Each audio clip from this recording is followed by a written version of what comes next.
One of the first lessons life teaches us is this: pain is inevitable. It doesn't matter who you are, how strong you think you are, or how careful you are in life. Pain will visit you. Sometimes it comes softly, like a whisper, and sometimes it hits hard, like a storm that shakes every corner of your world. You will experience betrayal from someone you trusted, rejection from someone you cared about, failure in something you poured your heart into, or loss in a place you never imagined you would lose. And in those moments, it feels like the whole universe has turned against you. It feels like life is unfair. It feels unbearable. And that's because in that instant, pain is real, raw, and undeniable. But here's the interesting part. There is a difference between pain and suffering. Most of us confuse the two, and that's where the trouble begins. Pain is something that happens to you. Suffering, on the other hand, is something you choose to carry with you. Pain knocks at your door, suffering moves in as a guest and refuses to leave. Pain is the arrow that hits you, suffering is how long you choose to hold it in your chest. You see, the arrow itself doesn't kill you. It's what you do with it that determines whether you feel paralyzed, angry, or trapped. Let me tell you a story. There was a man, let's call him Ravi, who was working hard for years in a company. One day, he was unexpectedly laid off. The news hit him like a tidal wave. He felt betrayed, abandoned, and worthless. For weeks, he was consumed by the hurt. He kept thinking, why me? I worked so hard. I did everything right. This isn't fair. And in that state, Ravi was suffering, not because of the job loss itself, but because of how he reacted to it, because of the stories he told himself about it, because of the emotions he refused to release. Now imagine another man, Arjun, who faced a similar situation. He was also laid off, but after the initial shock, he chose a different path. He allowed himself to feel the pain for a few days, because suppressing it only makes it worse. But then he reflected, this is painful, yes, it's unfair, yes, but it's not permanent, and it doesn't define me. Instead of replaying the incident every day, blaming himself or others, or holding on to anger, he took action. He updated his resume, reached out to his network, and started learning a new skill he had always wanted to pursue. He felt the pain, but he didn't let it transform into long-term suffering. The difference. Ravi let pain become suffering. Arjun acknowledged pain, but refused to let it stay. You see, pain is life's natural teacher. Every challenge, every heartbreak, every setback carries a lesson. If we look closely, pain is never just punishment. It is guidance. It points to where we are stuck, where we have attachments, or where we have expectations that don't match reality. And yet, most of us resist this lesson. We fight it, we complain about it, we try to escape it. And the irony is, pain cannot be escaped. It will knock on your door repeatedly until you learn the lesson it came to teach. Suffering, however, is optional.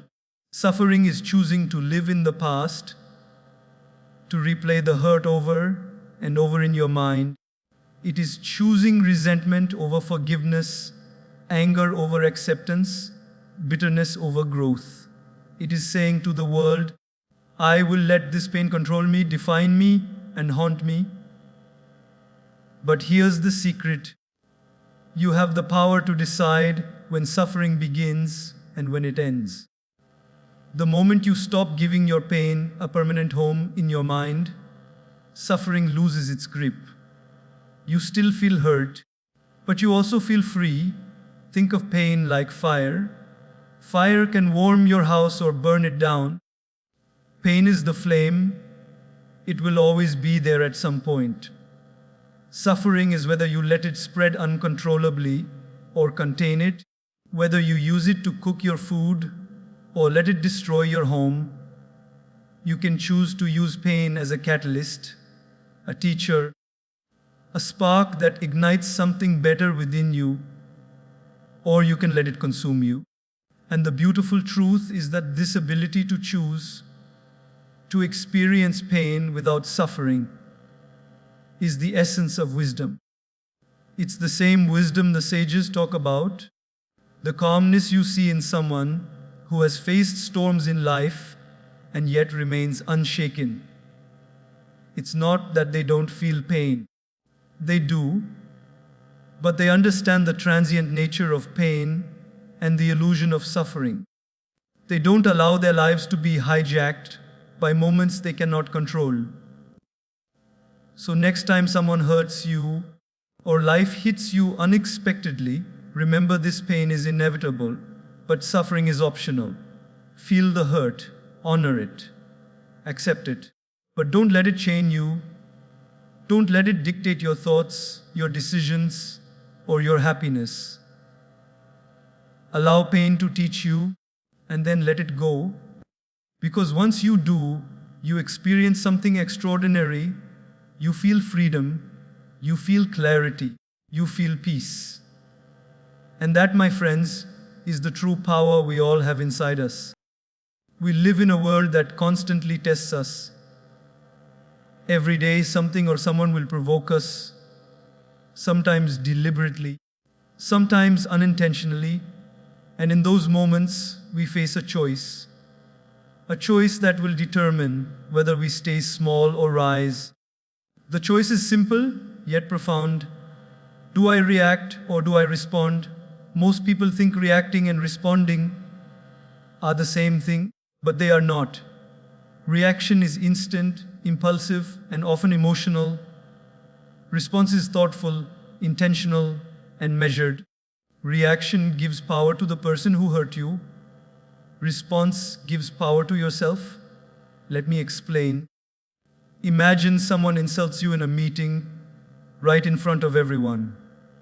The moment their words hit you, your heart races, your cheeks flush, your mind screams back with sharp retorts. If you speak immediately in anger, your voice shakes, your words sting, but your dignity suffers. You reacted, and now the person who insulted you feels satisfied. They made you lose control. They handed you the arrow of pain, and you grabbed it, pierced your own heart, and then flung it back at them. That is reaction. That is giving power away.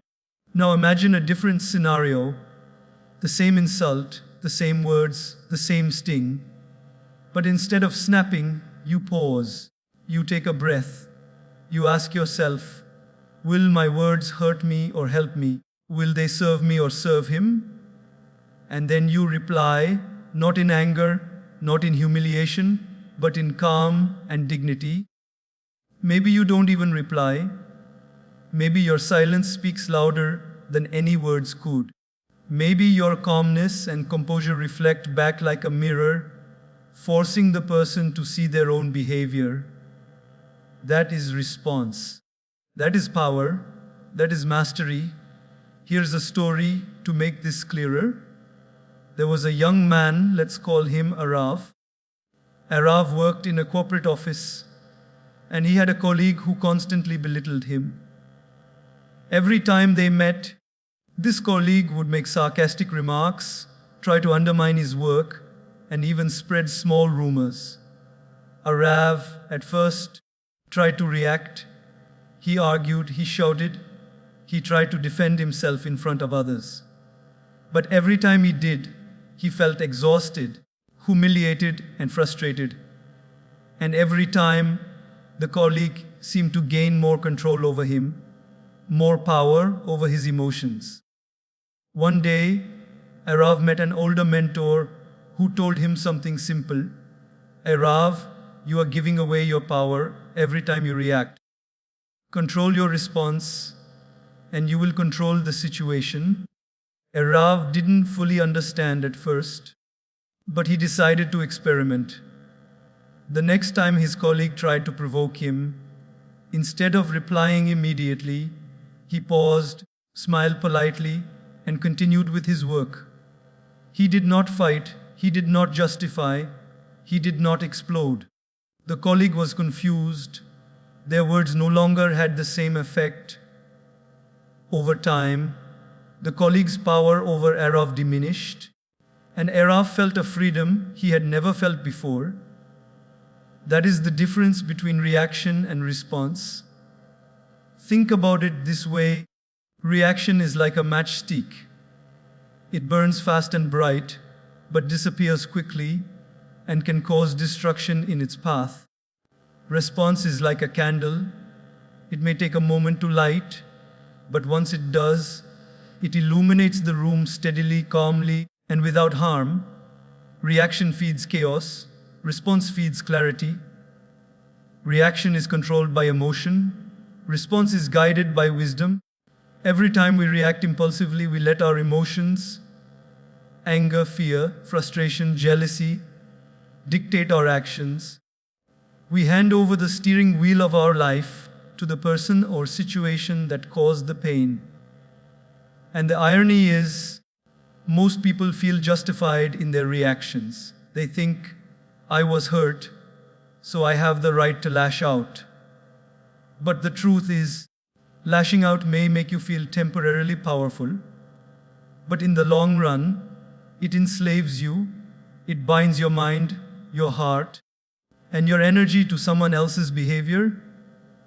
When we choose to respond instead, we step into a different space. We step into awareness. We step into control. Response does not mean suppression. Response does not mean pretending to be okay when you're not. Response means understanding that your peace is more valuable than being right, than being heard, than being justified. Response is the path of emotional intelligence. It is the recognition that not every arrow deserves to be caught, not every fire deserves to be fanned, and not every insult deserves a reaction. Think of the great leaders, thinkers, and spiritual teachers throughout history. What sets them apart is not that they were never hurt. What sets them apart is that they learned to respond, not react. Mahatma Gandhi faced insults, ridicule, and physical attacks. Yet his response was always measured, rooted in his values, and aimed at creating lasting change. Buddha faced anger and hatred, yet his response was always calm, rooted in wisdom, and guided by compassion. And look at the impact they made, not because they reacted, but because they responded with purpose. So I want you to ask yourself, in the moments that try you the most, in the moments when someone hurts you, provokes you, or undermines you, will you react and give away your power, or will you respond and claim it back? Will you choose the matchstick, fleeting and destructive, or will you choose the candle, steady and illuminating? Remember, power is not in proving them wrong. Power is in staying right with yourself. Power is in keeping your dignity intact, even when the world tries to knock it down. Power is in choosing the response that protects your peace and grows your strength. Every time you respond instead of reacting, you train your mind to be resilient, your heart to be calm, and your life to be intentional. And over time, you realize something extraordinary. The people who once held power over you lose it, and you become free, not because they changed, but because you did. And that, my friends, is a kind of power that no one can ever take away. Have you ever noticed how the loudest voices in a room often feel the most powerful? How the person who shouts, interrupts, and criticizes seems to control the energy of everyone around them. Most of us think that to be strong, to stand our ground, we must raise our voices, defend ourselves, and make sure we are heard. But what if I told you that true strength is often quiet, that sometimes the most powerful thing you can do is nothing at all? Silence is not weakness, it is emotional intelligence. Let me explain. When someone hurts you, insults you, or tries to provoke you, your first instinct is to respond. Your mind races. I must say something. I must defend myself. I cannot let them get away with this. And so, without thinking, we open our mouths and react. Sometimes our words wound them back. Sometimes our words wound ourselves more. Often both. Reaction may make us feel temporarily justified, but it rarely brings peace. In fact, it gives energy to the very chaos we wish to avoid.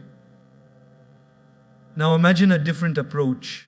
Imagine that instead of responding immediately, you pause, you take a deep breath, you do not allow their words to dictate your mood, your actions, or your inner state. You simply remain silent. And in that silence, something magical happens. That silence is not emptiness, it is presence. It is awareness. It is emotional intelligence in action. Think of the river. When a storm hits, a river does not fight the rocks in its path. It does not throw itself angrily against obstacles. It flows around them.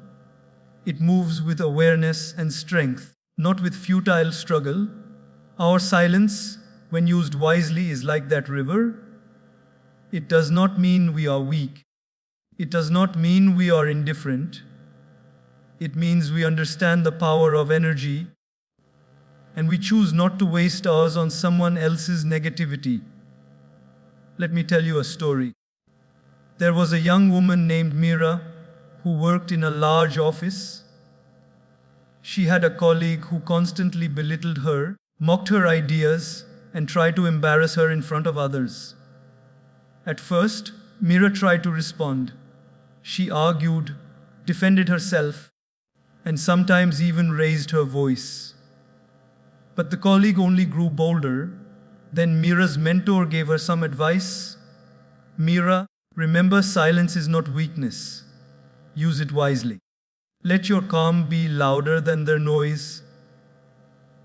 The next time her colleague tried to provoke her, Mira simply smiled politely and continued with her work. She didn't yell. She didn't retaliate. She didn't sulk. She simply remained present, focused, and composed. Something incredible happened. The colleague, who thrived on reactions, began to feel confused. Their attempts to hurt Mira no longer worked. Their words lost power. Over time, they even stopped trying to provoke her. That silence, which many might have mistaken for passivity, was actually a demonstration of her strength, her self-control, and her wisdom. Silence is powerful because it forces the other person to confront themselves. When someone expects an emotional outburst and is met with calm, they experience something they cannot control. They are forced to pause. And when you pause before reacting, you give yourself space to choose your next step wisely. Emotional intelligence is not about winning arguments. It is about winning your own inner peace. Think about the trees in a forest. During a storm, the strong winds try to bend them, shake them, uproot them. Some trees snap because they resist the wind. Some trees bend, sway, and survive. They survive not because they are weak, but because they know when to yield and when to stand firm. Silence is like that bending. It is strategic. It is strength disguised as stillness. It is the art of choosing your battles. and knowing which ones are worth your energy. Silence also allows clarity to emerge. When we react impulsively, our words are often clouded by emotion, anger, or pride. But when we pause, when we choose silence over immediate response, our mind becomes a calm lake. Only then can we see clearly, think wisely, and act effectively. Many conflicts could be avoided if people simply learned the power of listening, observing, and staying silent before responding.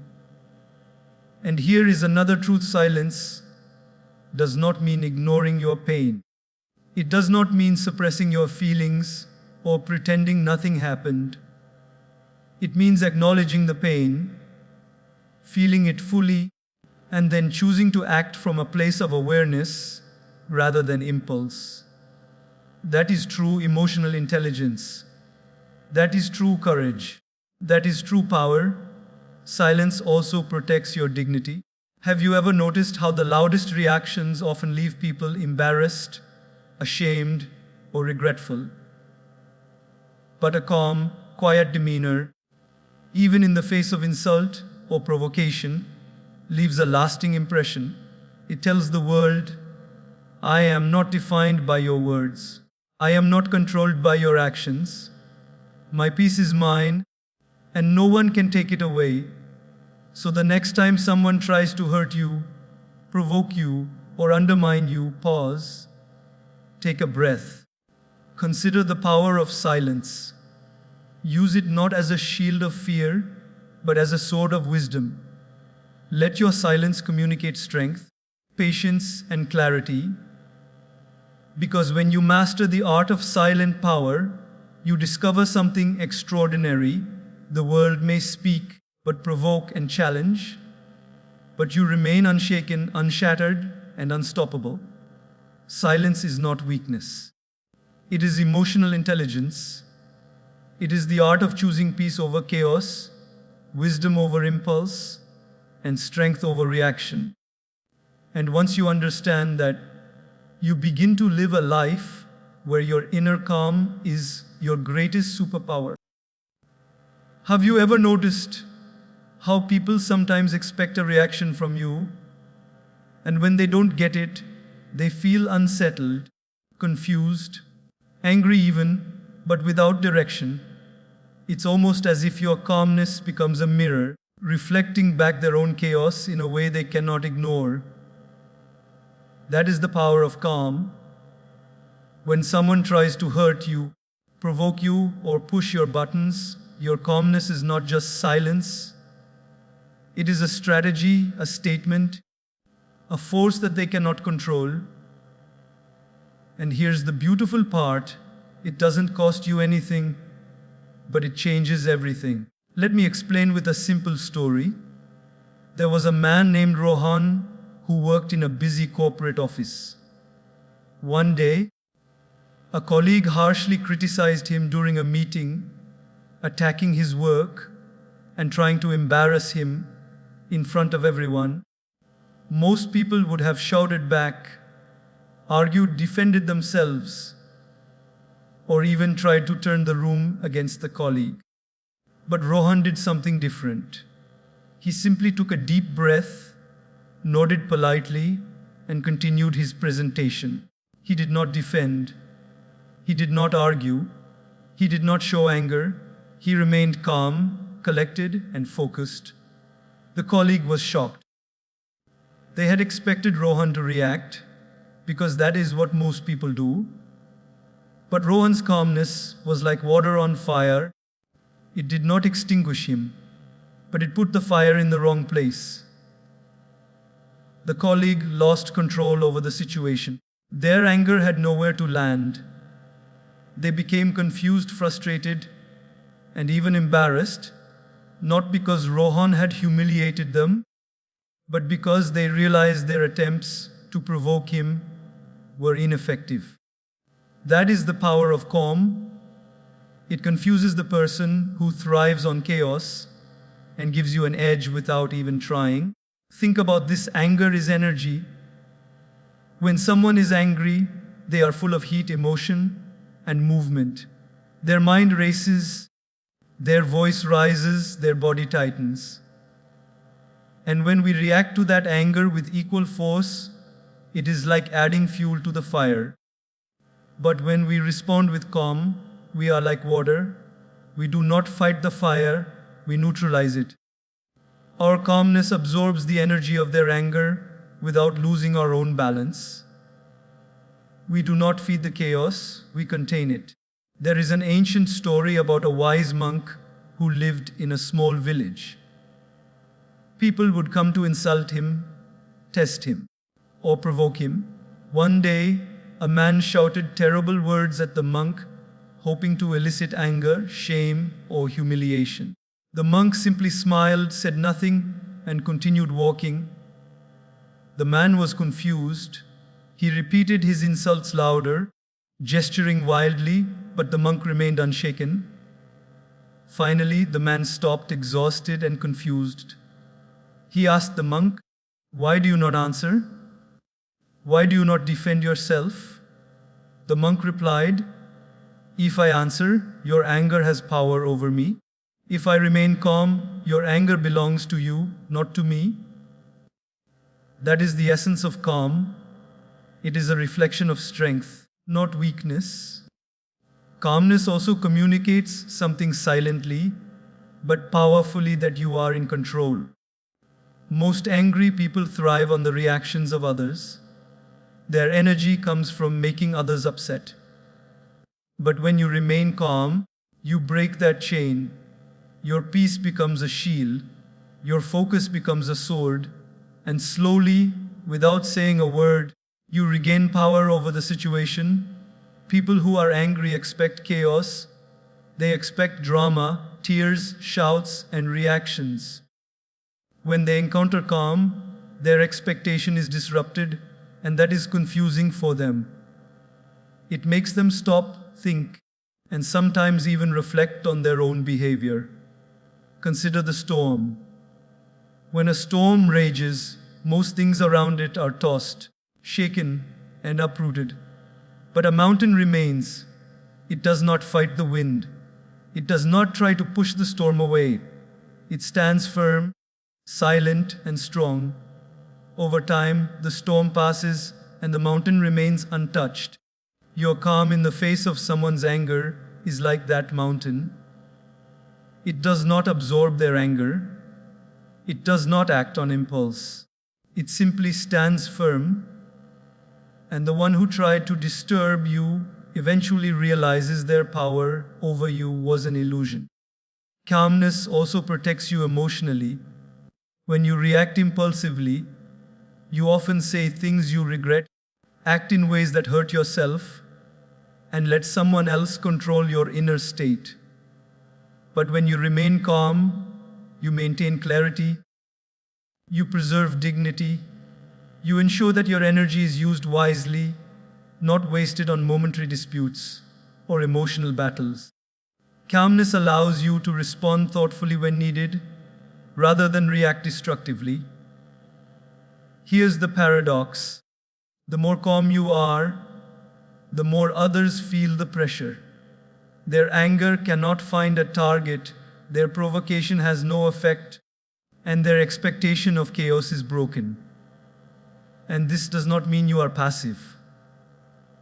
This does not mean you are weak. It means you are strategic.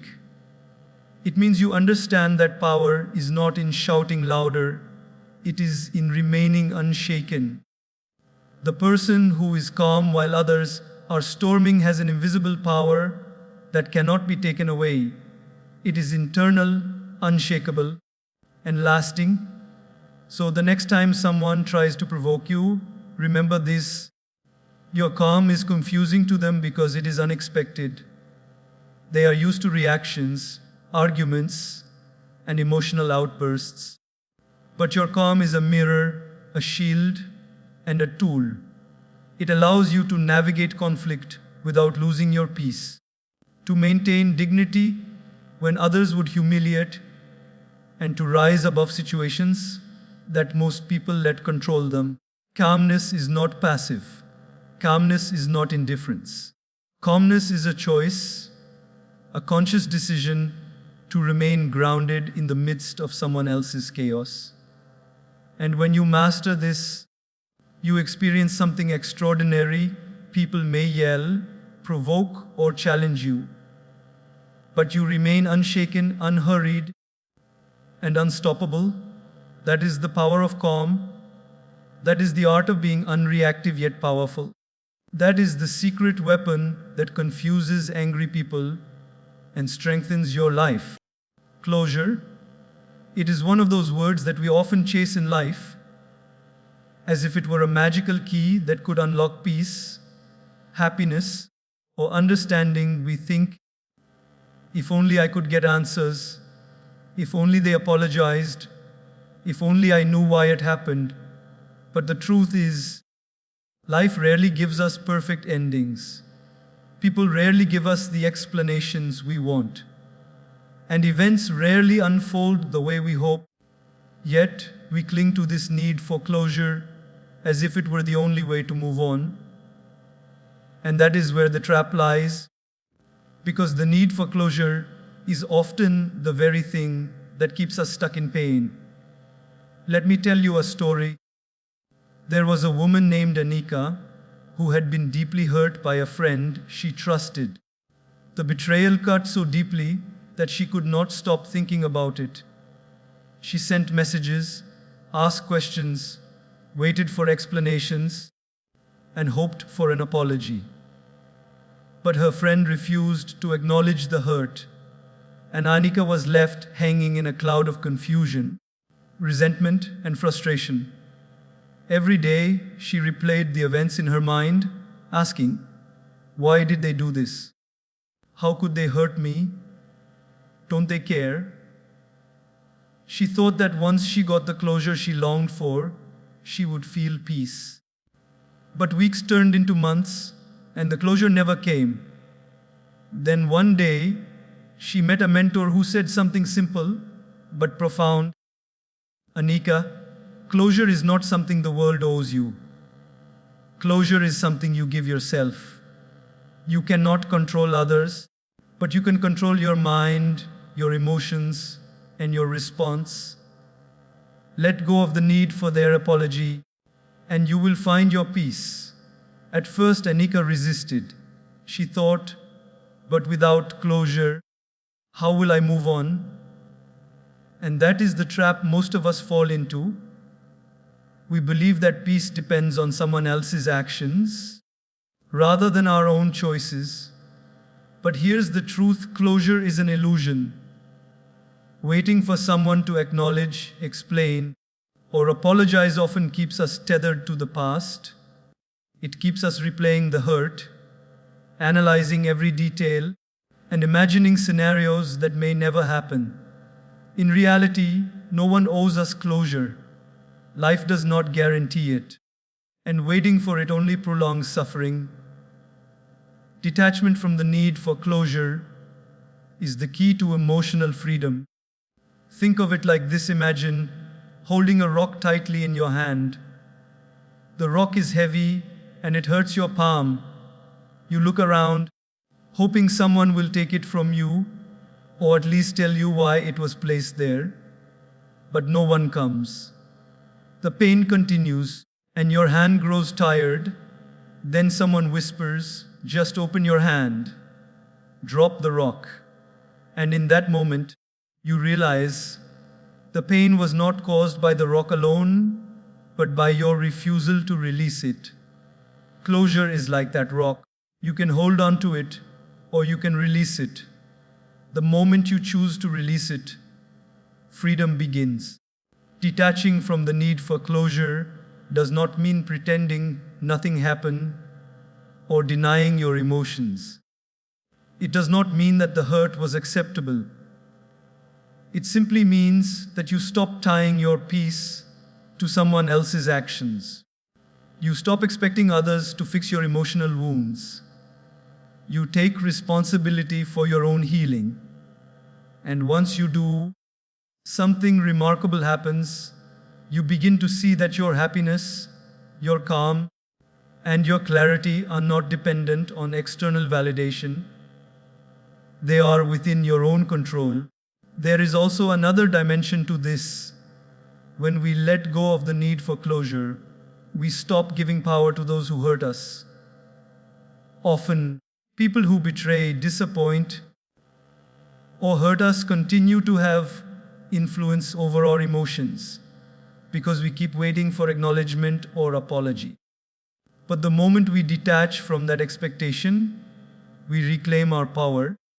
Our focus shifts from them to ourselves, from resentment to growth, from frustration to peace.